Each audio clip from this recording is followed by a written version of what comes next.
Welcome to Sober Readings. Today is Sunday, July 5th. Let's begin with the Serenity Prayer.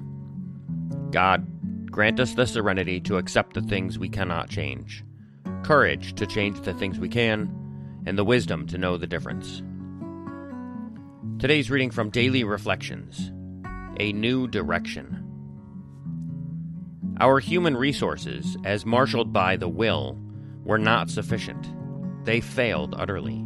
Every day is a day when we must carry the vision of God's will into all our activities. That's from the Big Book of Alcoholics Anonymous, pages 45 and 85.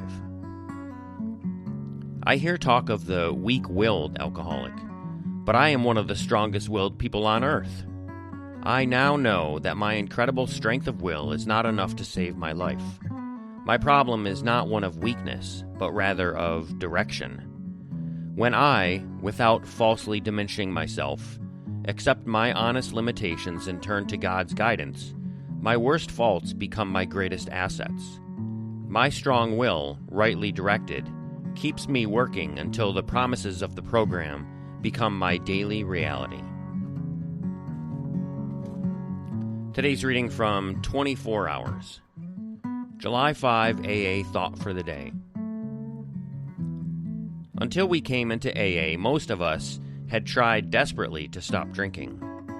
We were filled with the delusion that we could drink like our friends. We tried time and again to take it or leave it, but we could do neither. We always lapsed into ceaseless, unhappy drinking. Families, friends, and employers threw up their hands in hurt bewilderment, in despair, and finally, in disgust. We wanted to stop. We realized that every reason for drinking was only a crazy excuse. Have I given up every excuse for drinking? The meditation for the day. Many things can upset you, and you can easily get off the track. But remember that God is near you all the time, ready to help you if you call on Him. You cannot forever stand against God's will for you, nor can you forever upset God's plan for your life, even though God's plan may be postponed by your willfulness and deliberate choice of evil. A whole world of men and women cannot permanently change God's laws nor His purpose for the universe. The sea of life may look very rough to us, but we can believe that our captain steers the boat on a straight course. Today's prayer for the day. I pray that I may try to steer a straight course. I pray that I may accept God's direction in my life's journey. Today's daily meditation from Touchstones. We shall describe conditions of the soul that words can only hint at.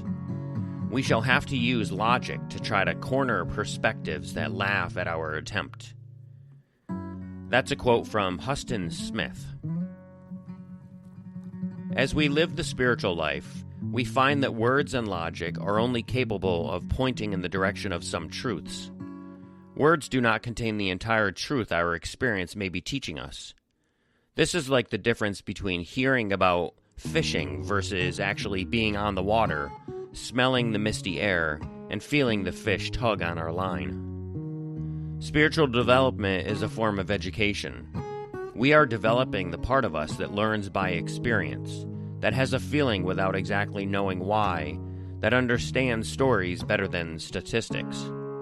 Gradually, we accept more experiences in our lives as mysteries, as not fitting into any specific categories. Many experiences will have more meaning than cold facts could ever express. As this side of us develops, we don't discard reason and judgment. We become deeper human beings. Today, I will give my intuition more freedom. That will help my spiritual self grow. And finally today, a reading from As Bill Sees It. Today we're going to read from page 309. Spiritual Axiom. It is a spiritual axiom that every time we are disturbed, no matter what the cause, there is something wrong with us. If somebody hurts us and we are sore, we are in the wrong too. But are there no exceptions to this rule? What about justifiable anger? If somebody cheats us, aren't we entitled to be mad? And shouldn't we be properly angry with self-righteous folks?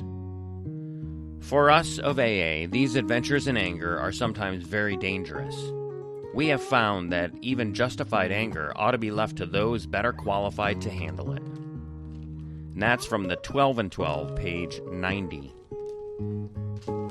And that's it for today's readings. If you have any comments or thoughts on today's readings that you'd like to share with me, you can send me an email at soberreadingswithscott@gmail.com. And also, if you'd like to be a guest reader on Sober Readings, just send me an email at that same email address, soberreadingswithscott@gmail.com, and we can make that happen. If you'd like to drop $1 in the virtual donation basket for today, just go to my website, soberreadings.com, and click the donate button. So thank you so much for listening today. Stay sober, keep reading, and I'll see you in the next episode. Until then, take care of yourselves and each other, and remember, just for today, don't drink, go to a meeting, and keep coming back. Have a great day, and as my friend Larry says, best day ever.